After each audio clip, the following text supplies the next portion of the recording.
नमस्कार साथियों, रंगी एजुकेशन में आपका हार्दिक स्वागत है।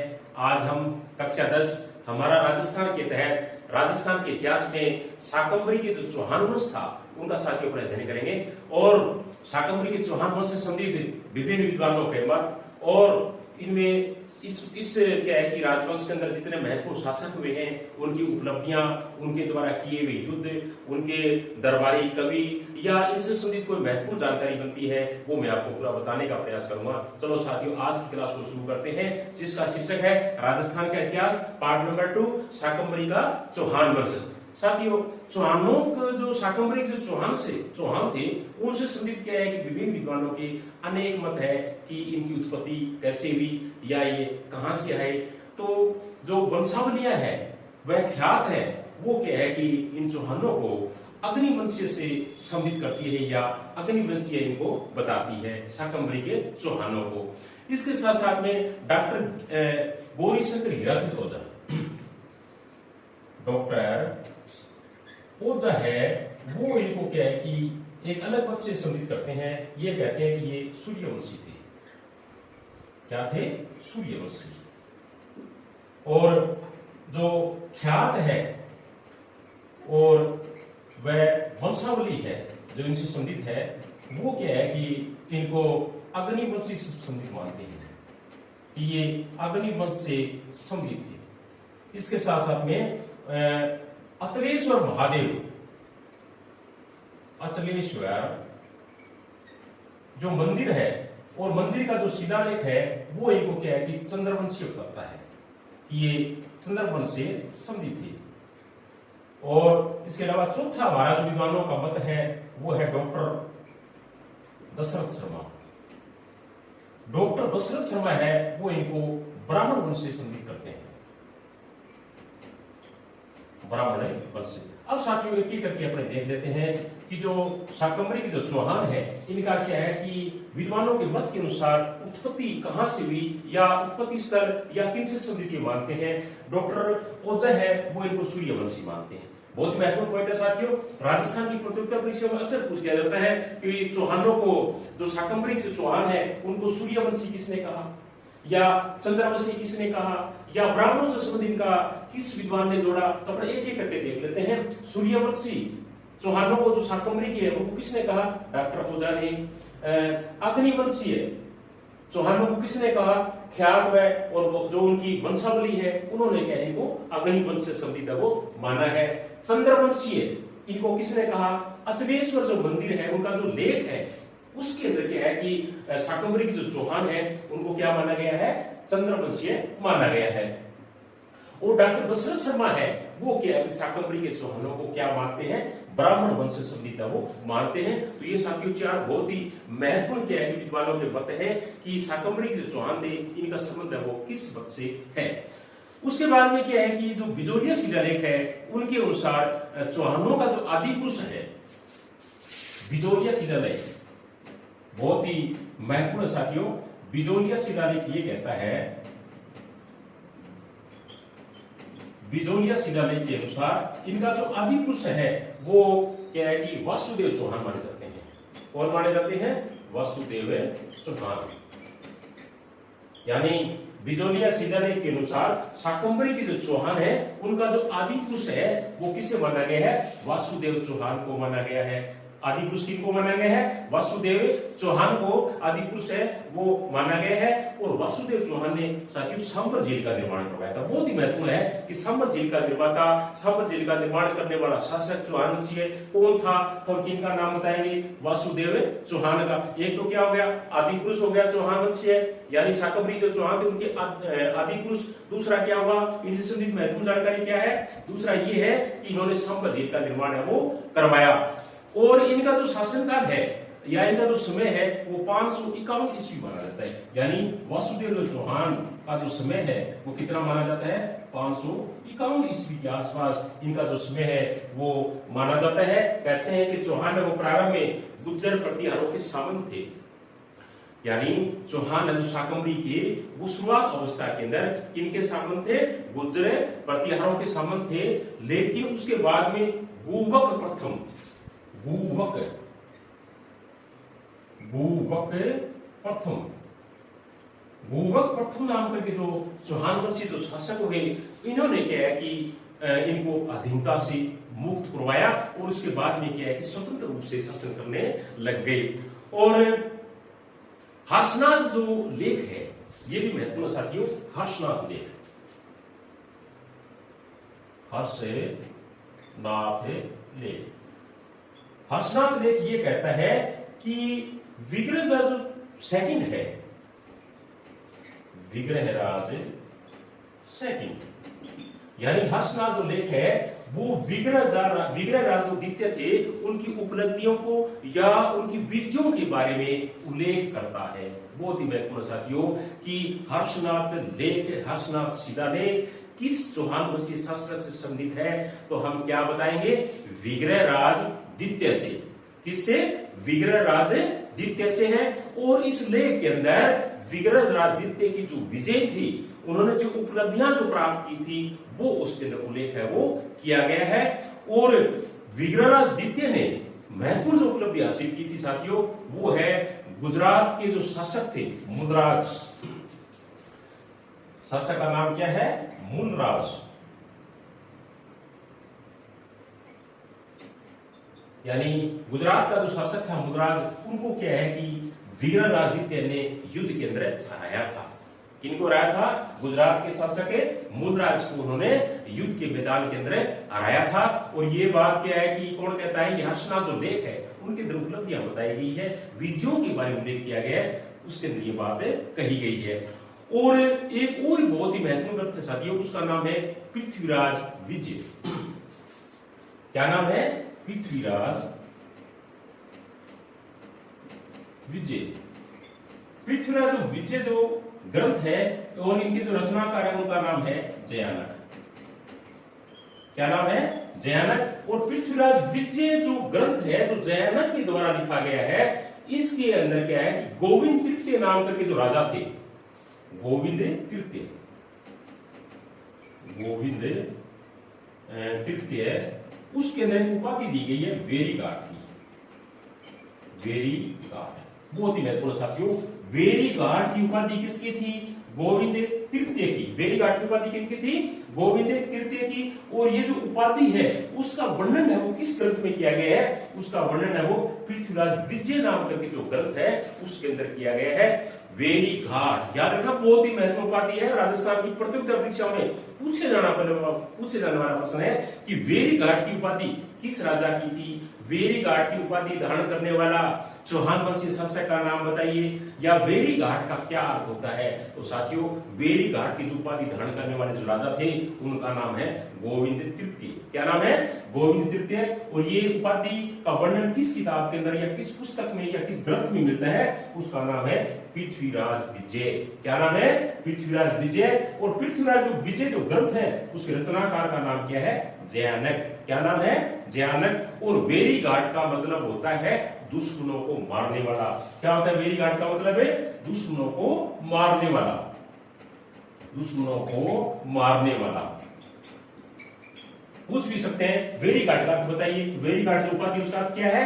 दुश्मनों को मारने वाला। वेरीघाट का क्या अर्थ होता है? दुश्मनों को मारने वाला। तो साथियों, ये जो गोविंद तृतीय है, इनकी बहुत ही महत्वपूर्ण उपाधि है ये वेरीघाट की। ध्यान रखना, हो सकता है कि प्रतियोगिता परीक्षा में इस प्रकार की उपाधि है वो पूछ ली जाए। आगे वाला जो प्रश्न है या जो तथ्य है या जो जानकारी बनती है साथियों, वो भी बहुत ही महत्वपूर्ण है कि फरिश्ता के अनुसार, फरिश्ता जो थे उनके अनुसार जो गोविंद तृतीय थे उन्होंने क्या है, जो गजनी के जो शासक थे उनको मारवाड़ में प्रवेश करने से रोका। बहुत ही महत्वपूर्ण है कि मारवाड़ में आगे बढ़ने से रोका था। राजस्थान के वो चौहान वंशीय राजा कौन है फरिश्ता के अनुसार? तो वो है गोविंद तृतीय। कौन से हैं? गोविंद तृतीय। अब आगे अपने शुरू करते हैं एक एक करके। जो चौहान वंश के जो राजा हैं उनमें सबसे पहले जो शासक आते हैं महत्वपूर्ण शासकों के अंदर, वो शासक हैं अजयराज। शासक का नाम क्या है? अजयराज। और अजयराज का जो शासनकाल है वो 1105 ईस्वी से लेकर के 1133 ईस्वी तक माना जाता है। यानी अजय राज का जो शासनकाल है, जो चौहान वंशीय राजा थे शाकंभरी के, उनका जो शासनकाल है वो कितना माना जाता है? 1105 से लेकर के 1133 ईस्वी तक का शासनकाल है वो माना जाता है। और बहुत ही महत्वपूर्ण उपलब्धि साथी उनकी ये है कि इन्होंने 1113 ईस्वी के अंदर, कब है? 1113 ईस्वी के अंदर अजमेर की स्थापना की। यानी अजमेर शहर जो वर्तमान में आप देख रहे हो, इनके संस्थापक कौन है? अजयराज। स्थापना कब की गई? 1113 ईस्वी के अंदर। अजमेर की स्थापना कब की गई? 1113 ईस्वी के अंदर। और संस्थापक का नाम क्या है? अजयराज। उसके बाद में इन्होंने अपने शासनकाल के अंदर सोने और चांदी के सिक्के चलाए, और उन सोने और चांदी के सिक्कों का जो नाम था वो था अजय प्रिय द्रम। सिक्कों का नाम क्या है? अजय प्रिय द्रम। यानी सोने और चांदी के सिक्के अजयराज ने अपने शासनकाल के अंदर चलाए। उन सिक्कों का नाम क्या था? अजय प्रिय दम, अजय प्रिय द्रम। और इनकी जो रानी थी उनका नाम है सोमलवती। रानी का नाम क्या है? सोमलवती। सोमलवती किनकी रानी थी? अजयराज की। कहते हैं कि अजयराज के शासनकाल के अंदर जो सोने चांदी के जो सिक्के चलाए गए थे, उसके अंदर क्या है कि जो इनकी महारानी थी सोमलवती, उनका चित्र भी उनके अंदर प्रिंट होता था। तो ये था अजयराज का महत्वपूर्ण तथ्य। क्या बनता है अजयराज से? महत्वपूर्ण तथ्य ये बनता है कि इन्होंने अजमेर की स्थापना की। अजमेर की स्थापना कब की गई? 1113 ईस्वी के अंदर। इन्होंने सोने और चांदी के सिक्के चलाए थे, और सोने और चांदी के जो सिक्के हैं वो क्या कहलाते थे? अजय प्रिय द्रम। और इसकी महारानी का नाम क्या था? सोमलवती। यानी अजयराज की महारानी का नाम क्या है? सोमलवती। आगे वाले जो शासक है चौहान वंश के, बहुत ही महत्वपूर्ण है, उनका नाम है अर्णोराज। क्या नाम है? अर्णोराज। और अर्णोराज का जो समय है वो 1133 ईस्वी से लेकर के 1155 ईस्वी तक का माना जाता है। यानी अर्णोराज का जो शासनकाल है वो कितना माना जाता है? 1133 ईस्वी से लेकर के 1155 ईस्वी तक का शासनकाल है वो अर्णोराज का माना जाता है। अर्णोराज से संबंधित महत्वपूर्ण बात यह है कि एक तो इन्होंने क्या है कि अन्ना सागर झील का निर्माण करवाया। किनका निर्माण करवाया? अन्ना सागर झील की ये निर्माता माने जाते हैं। एक बात तो ये है। दूसरी बात इनकी ये है कि पुष्कर के अंदर इन्होंने वराह मंदिर का निर्माण कराया। पुष्कर के अंदर वराह जी का जो मंदिर है उसके निर्माता कौन है? अर्णोराज। एक तो अन्ना सागर झील का निर्माण करवाया, दूसरा क्या है? पुष्कर के अंदर वराह मंदिर का निर्माण कराया। और इनके शासनकाल के अंदर इन्हें दो बहुत ही बड़े विद्वान भी थे अर्णोराज जी के समय में। उन विद्वानों का नाम है एक तो देवबोध और दूसरे हैं धर्मघोष। दो विद्वान कौन कौन से हैं? उनमें से एक विद्वान का नाम है देवबोध और दूसरे विद्वान का नाम है धर्मघोष। ये दोनों बहुत ही महत्वपूर्ण विद्वान थे अर्णोराज जी के समय के अंदर, और अर्णोराज ने इन दोनों विद्वानों को सम्मानित भी किया था। आगे अर्णोराज जी के समय के अंदर इन्होंने क्या है कि दो और ही क्या है कि उपलब्धि हासिल की थी। एक तो इन्होंने क्या है कि जो गजनवी थे और जो मालवा के जो शासक थे, गजनवियों को और मालवा के शासकों को इन्होंने हराया था। लेकिन ये क्या है कि गुजरात के जो चालुक्य राजा थे कुमारपाल, चालुक्य राजा का नाम क्या है? कुमारपाल। उनसे क्या है कि युद्ध वो हार गए थे। चालुक्य राजा गुजरात के थे, कुमारपाल गुजरात से संबंधित थे ये, और चालुक्य राजा थे, इनसे के युद्ध में हार गए। दोबारा देख लेते हैं साथियों, अर्णोराज से संबंधित इनका शासनकाल है वो 1133 से लेके 1155 ईस्वी का माना जाता है। महत्वपूर्ण उपलब्धियां इनकी क्या क्या है? एक तो अन्ना सागर झील का निर्माण करवाया अजमेर के अंदर, दूसरा क्या है पुष्कर के अंदर वराह मंदिर का निर्माण करवाया। इनके शासनकाल के अंदर दो बहुत ही महत्वपूर्ण विद्वान थे, और उन विद्वानों का नाम है देवबोध और दूसरे का नाम है धर्मघोष। इन दोनों विद्वानों को उन्होंने सम्मानित भी किया था। और ये क्या है कि स्वयं वो गुजरात के जो चालुक्य राजा थे कुमारपाल, उनसे हार गए थे, लेकिन मालवा के और जो गजनवियों के जो शासक थे उनको उन्होंने क्या है कि पराजित कर दिया था। तो ये साथियों अर्णोराज के समय की बहुत ही महत्वपूर्ण उपलब्धियों के अंदर इनका शासनकाल के अंदर गिना जाता है। शासनकाल 1158 से लेकर के 1163 ईस्वी तक माना जाता है।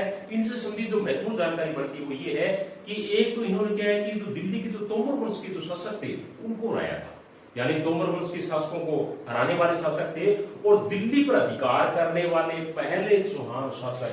ये बहुत महत्वपूर्ण साथियों, दिल्ली पर अधिकार करने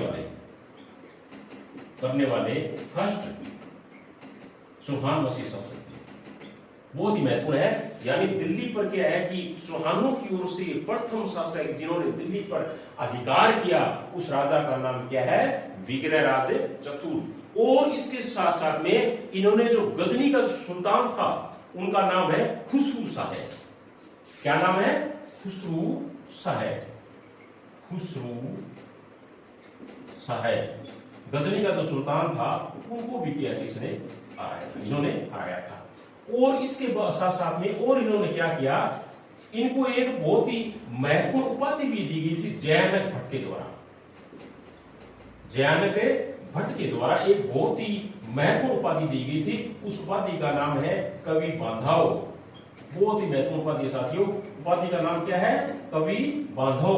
दोबारा देख लेते हैं, विग्रहराज चतुर्थ ने चौहानों की ओर से, चौहान वंश के प्रथम शासक जिसने क्या है कि दिल्ली पर अटैक किया, दिल्ली को अपने कब्जे में लिया, अधिकार में लिया, उस शासक का नाम क्या है, विग्रहराज चतुर्थ। और गजनी का जो शासक था खुसरू शाह, उनको भी इन्होंने हराया था। इनकी सबसे बड़ी जो बात है जो प्रतियोगिता परीक्षा में पूछी जाती है वो ये है कवि बांधव।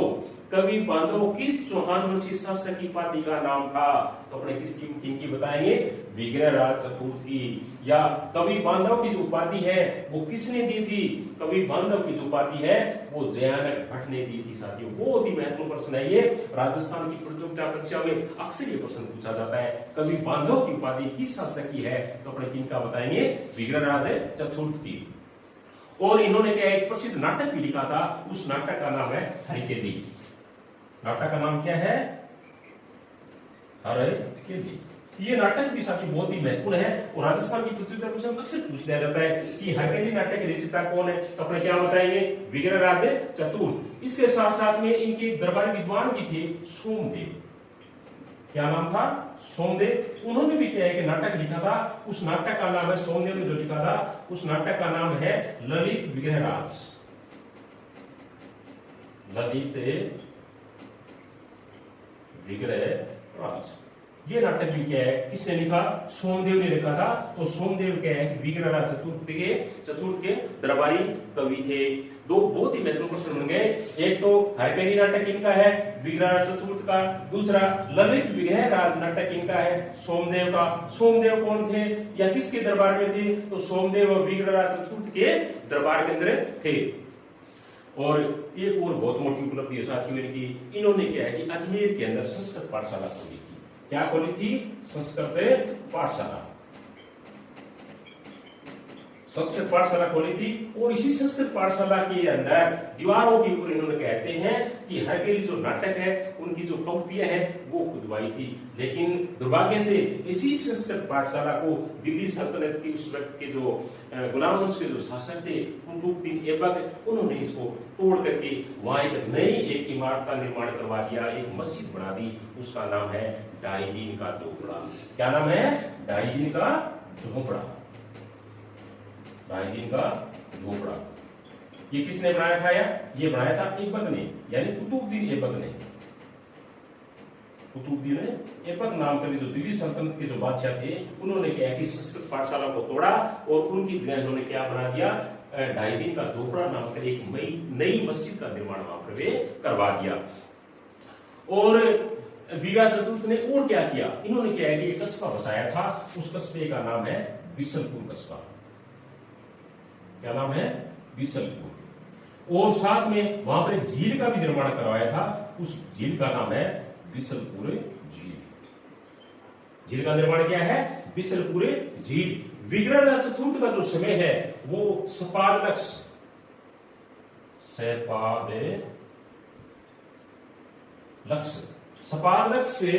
का स्वर्णकाल माना जाता है। सपादलक्ष का स्वर्णकाल, स्पार्टैक्स का शासनकाल है वो इनका शासनकाल वो माना जाता है। और एक विद्वान थे किलहॉर्न, विद्वान का नाम क्या है? किलहॉर्न। किलहॉर्न ने इनकी जो तुलना है वो कालिदास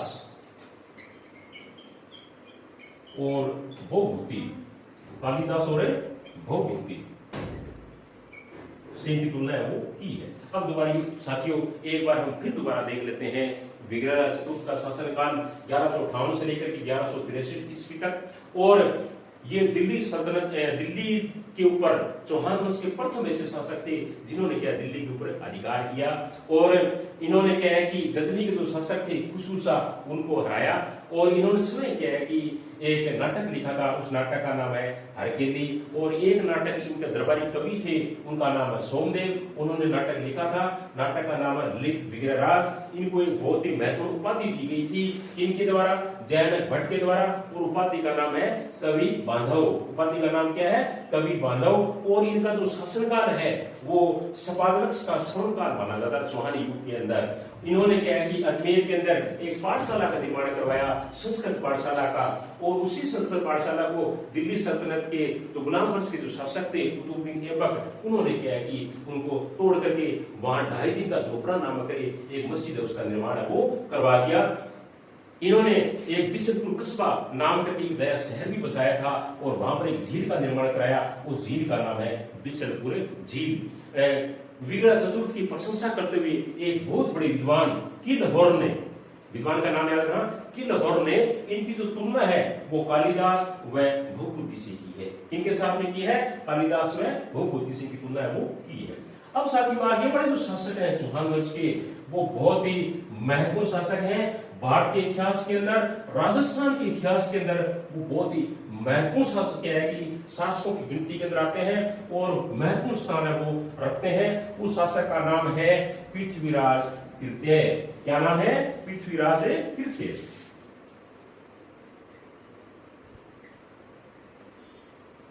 पृथ्वीराज तृतीय। और पृथ्वीराज तृतीय का जो शासनकाल है वो 1170 से लेकर के 1192 ईस्वी का माना जाता है। साथियों मैं आपको बताना चाहूंगा कि यदि आप हमारे YouTube चैनल से नए नए जुड़े हैं तो हमारा राजस्थान कक्षा 10 यूनिट नंबर 1 राजस्थान के इतिहास से संबंधित अब तक हम 8 वीडियो बना चुके हैं। आपकी प्रतियोगिता परीक्षाओं के लिए, चाहे आप किसी भी क्या है कि प्रतियोगिता परीक्षा दे रहे हो, सभी के लिए बहुत ही महत्वपूर्ण है। तो मेरा निवेदन रहेगा कि आप उन वीडियो को भी जरूर देखें और ज्यादा से ज्यादा हमारे वीडियो को लाइक शेयर कमेंट है वो अवश्य करें। ये जितनी भी शिक्षण सामग्री आपके सामने पेश की जा रही है वो हमारा राजस्थान कक्षा 10 के अंदर जितनी भी शिक्षण सामग्री उससे संबंधित जितने भी राजा महाराजाओं से उनकी उपलब्धि से संबंधित जितना भी उनके किताब के अंदर बताया गया है, बुक के अंदर बताया गया है, वही हम आपको यहाँ बताने का पूरा प्रयास कर रहे हैं ताकि प्रतियोगिता परीक्षा को क्रैक करने के लिए, उसमें सफल होने के लिए आपको इनकी बहुत ही मदद मिल सके। तो हम बात कर रहे हैं साथियों पृथ्वीराज तृतीय। तो पृथ्वीराज तृतीय का जो शासनकाल है वो 1170 ईस्वी से लेकर के 1192 ईस्वी माना जाता है। और पृथ्वीराज तृतीय यानी पृथ्वीराज चौहान भारतीय इतिहास के अंदर एक बहुत ही महत्वपूर्ण स्थान रखते हैं साथियों।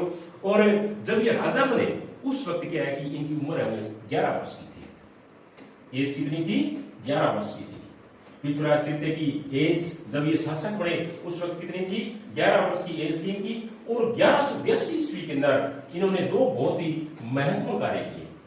1182 ईस्वी के अंदर पहला इन्होंने जो महत्वपूर्ण कार्य किया वो ये था कि सतलज जो प्रदेश था, सतलज जो प्रदेश के जो भंडारकन थे, इन्होंने भंडारकों को लाया था 1182 के अंदर। और दूसरा एक कोई बहुत ही महत्वपूर्ण साथियों 1182 ईस्वी के अंदर ही चंदेल वंश के जो शासक थे, चंदेल वंश के उस वक्त बहुत ही महत्वपूर्ण शासक थे, उनका नाम है